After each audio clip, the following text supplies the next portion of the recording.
Awawa yide tawa jonfa joma be gari. Awawa yide tawa jonfa joma.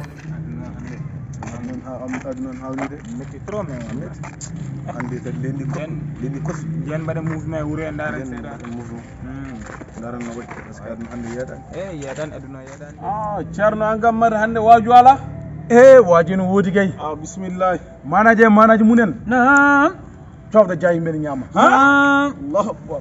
manaji munen naam tawda natal janna naam an andi ceerno jukuran nad ala bi ngay min nata ay mbami wadde manaji munen wado nam natal janna kay an wi nam min gam wiade manaji munen naam amobe labi natal janna naam manaji munen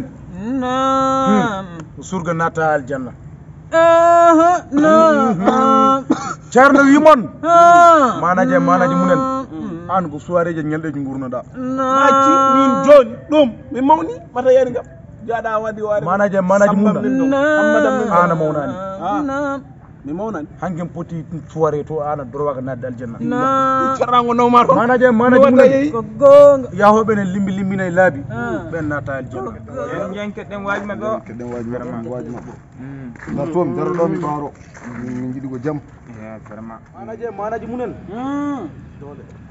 misgaji ene yahay lawol dum fotani wadde wure naam ceerno manaji munen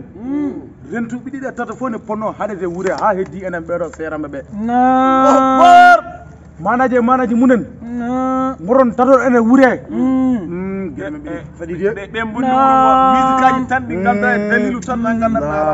be do serna be kay hay mbale yen bele jo yoter mabbe ne wela ni odo mo bodo sina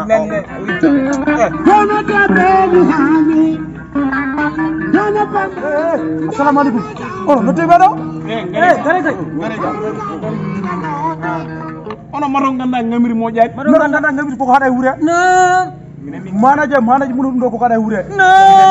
ko hala adaw minen hajami mbajo minen kala min herami hala ma burgam mettudo wure fofu odo jaa yaado odo ngama e bawruji e potuji